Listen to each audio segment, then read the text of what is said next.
Hi guys, welcome to another video from Little Too Simple. We all know the Pope is the leader of the Catholic Church, but have you ever wondered things like, how much salary does the Pope draw? How much money does the Pope actually manage or have access to? What's the Pope's net worth? Who does the Pope answer to? And most importantly, is the Vatican's wealth and the Pope's wealth one and the same? And the biggest question of all, where does the Pope's and Vatican's wealth come from? Well, continue watching this video to find answers to all of these questions. Yes, you heard that right, the Vatican has a king. And everyone in the Vatican, including the Pope, is technically answerable to the king. But if you're like us, you might have never heard of the King of the Vatican. And there's a very good reason for that. It's true that even the Pope is answerable to the King of the Vatican, but in the Vatican, the Pope is the king.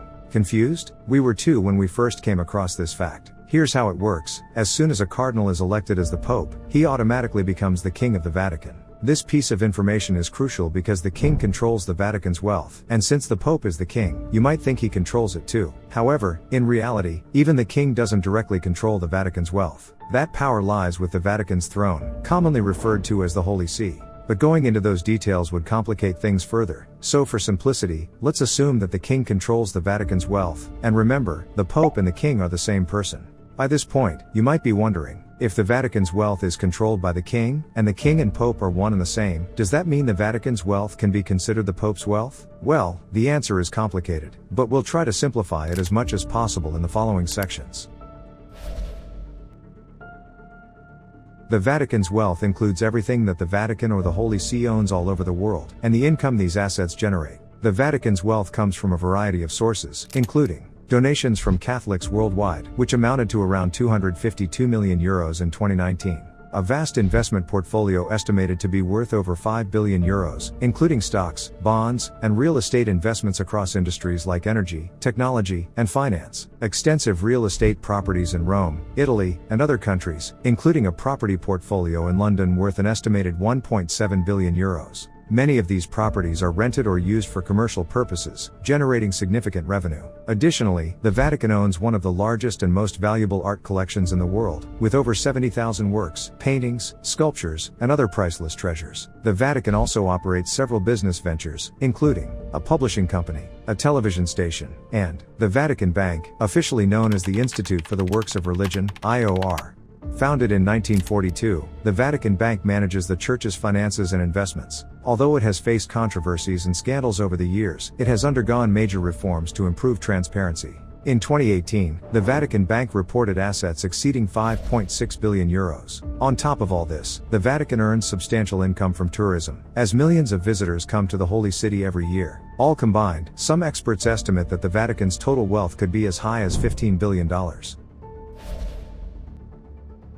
The Vatican, apart from being the headquarters of the Catholic Church, is also an independent country, with its own budget and expenses. In 2021, the Vatican's annual budget was around $330 million, which went toward employee salaries, maintenance of buildings, and charitable works. So, like any other nation, most of its income goes into running and developing the country. But unlike most nations, the Vatican has never run a budget deficit in its history as an independent state. There is no salary for the Pope, or the King of the Vatican. The position is religious and spiritual, not political or financial. Unlike CEOs or political leaders, the Pope isn't paid a regular income. He receives housing, meals, transportation, and other support provided by the Vatican, but no official salary. That said, the Pope has access to the Vatican's wealth and resources, including investments, real estate, and art, but not for personal gain. He also relies on donations to fund his global travels and charitable missions. Here's where things get tricky. Donations to the Pope and donations to the Vatican are not the same. Donations to the Pope support his personal charitable works, evangelization efforts, and initiatives. These are often made through organizations like Caritas Internationalis or Pontifical Mission Societies. Donations to the Vatican, on the other hand, go toward maintaining buildings, paying staff salaries, and covering operational expenses. Both serve different purposes, even though they might appear similar from the outside. Even though the Pope, as king, has access to significant wealth, he doesn't have unrestricted control over it. For example, the Vatican's investments are managed by the administration of the patrimony of the Apostolic See, not directly by the Pope.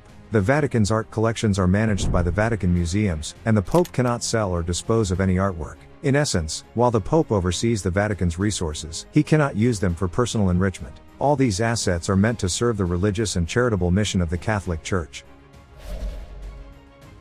The Vatican's wealth has long been a subject of controversy. Critics argue that the Church should do more to redistribute its wealth and address global poverty, given its emphasis on social justice. Defenders, however, point out that the Church already engages in massive charitable work worldwide, and that maintaining such institutions is essential for its global mission. While the Vatican is undeniably one of the wealthiest institutions on earth, it's important to remember that its assets are held in trust for the Catholic Church, not for personal use by the Pope or any individual. So, while the Vatican's wealth can technically be viewed as the Pope's net worth on paper, he does not have unrestricted access to it. The Vatican administration makes a conscious effort to separate the Pope's finances from the Vatican's finances, though in practice, they remain deeply intertwined, making Vatican finances among the most complex in the world. We did oversimplify some aspects in this video to make them easier to understand, because explaining the Vatican's and the Pope's finances in complete detail would require at least 10 videos and a deep dive into centuries of history. We hope you're okay with the creative liberties we took for clarity's sake. As always, we'd love to hear your thoughts and opinions in the comments below.